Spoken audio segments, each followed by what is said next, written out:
Somewhere out in the Nevada desert, a strange vehicle tears across the landscape. It's tracked like a tank, except it sports oversized treads in comparison with its relatively small body, which only holds 2 occupants. It also moves faster than a tank, hitting speeds of up to 60 miles an hour, while retaining its ability to climb grades as high as 70 degrees. Yet what exactly is this tiny super tank good for? And why is the US Army so interested in it? Hello and welcome to another episode of the Infographics Show. Today we're taking a look at the Ripsaw, the possible US Army's futuristic luxury tank.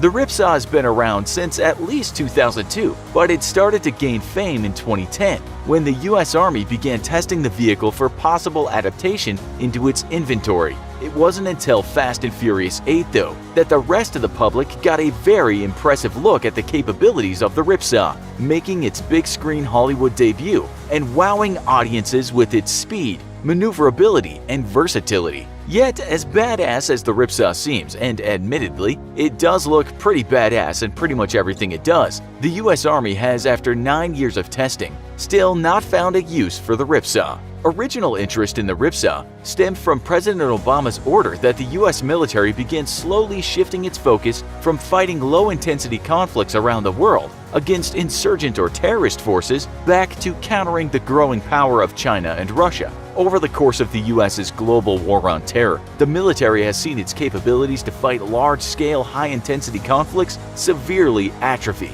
putting it at risk should war break out between US and China or Russia. Whereas once the US Army was focused on countering hordes of Russian tanks across the plains of Eastern Europe, its focus shifted on developing a smaller, much more mobile and responsive force that could best respond to the threats posed by insurgents and terrorists. Investments in new weapons and technologies were prioritized for tech and gadgets that gave soldiers an edge in the house-to-house urban fighting of America's war against terrorists, or in surveillance technologies and rapid response kinetic attack capabilities for quickly eliminating high-profile individuals as they appeared. With Russia kicking off a moderately successful rearmament program in the early 2010s, which continues to this day, and China seeking to grow its naval and air force capabilities in a bid to challenge the US for supremacy over the Pacific, President Obama started a slow recalibration of the US military's mission from low-intensity conflict back to its roots as a force meant to fight and defeat 2 major powers simultaneously anywhere in the world.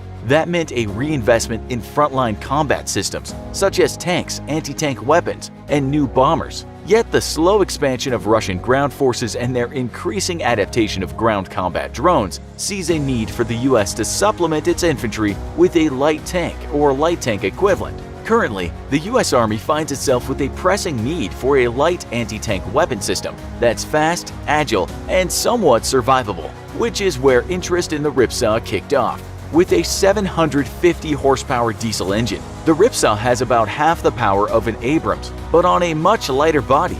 This lets the 2-seater Speed Demon reach speeds as high as 60 miles per hour, while giving it the agility and power to scale steep inclines as high as 70 degrees. Its oversized tracks make it the perfect off-road vehicle, and in testing, it's proven that there's very little terrain that can stop the Ripsaw. So why isn't the US Army adopting what seems like an obvious fit? For starters, the small crew capacity makes the Ripsaw a bit of an unappealing option. Yet the vehicle does come with built-in capabilities for being remote controlled. With the heavy investments by Russia into electronic warfare, which greatly outclass America's own efforts, a remote control functionality is not very appealing at the moment. While a new focus in 2010 for the development of more robust electronic warfare capabilities in order to catch up to and exceed Russia and China, this may make the Ripsaw more appealing in the future. But as it stands, the US military is leery of investing heavily into unmanned ground combat vehicles, exactly because of the advantage that Russia currently has in electronic warfare technologies. The reasoning is simple, and it makes a lot of sense. Losing control of a drone flying over a battle space means losing a set of ears and eyes, but losing a frontline combatant means losing a significant force multiplier and putting friendly troops at great risk. Even in a manned configuration though, the Ripsaw is too lightly armored to really fit the light tank role required by the US Army, who has fast-tracked an acquisitions program meant to procure a valid vehicle for the role. Right now, the Army is being forced to rely on Bradleys and an expensive upgrade program for some of its Striker fleet to fill the role, and a dedicated light tank platform is desperately needed.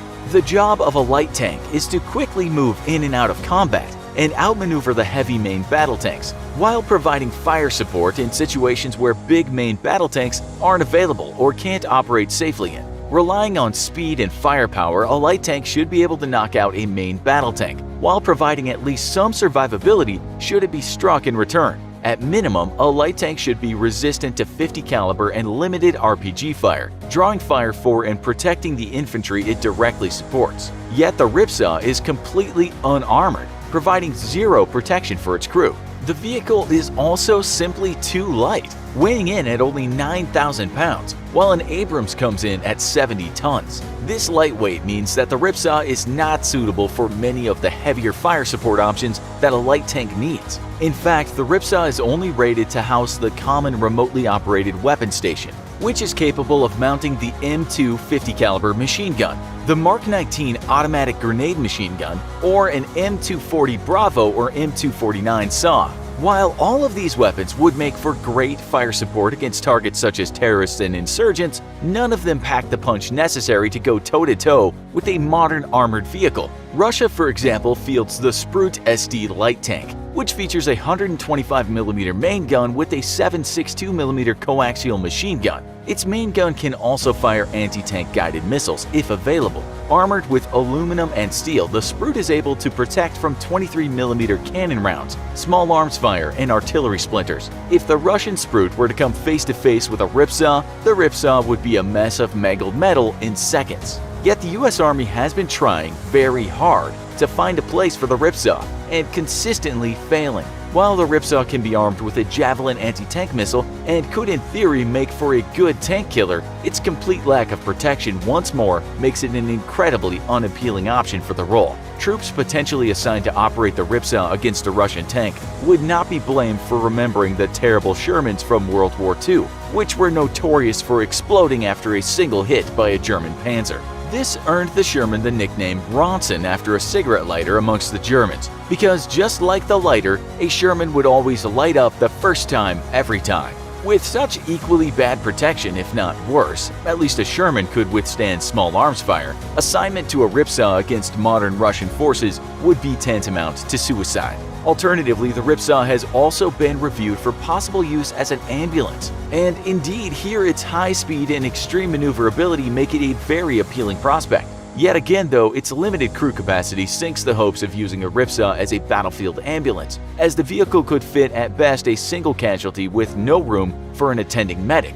Not to mention that in modern conflict, casualties would be in the dozens, necessitating a vehicle that could accommodate several casualties at once. In the end, the Ripsaw has yet to be formally rejected by the US military, but it has also failed to find a place in its inventory. We here at the Infographics Show suspect that the only reason the US Army is still testing the Ripsaw and trying to figure out how it could fit in the current fleet is because, without a doubt, the vehicle is quite badass. It's fast, agile, and can take you literally anywhere. But with zero battlefield capabilities, we think it's time that the Army grow up and put its toys away. Because the time to focus on serious weapon systems for future conflicts is definitely now. What do you think the Ripsaw could be used for in combat? Let us know in the comments. Also, make sure you check out our other video, the US's secret underwater spy technology, the US Navy's SOSUS. And as always, if you enjoyed this video, don't forget to like, share, and subscribe. See you next time.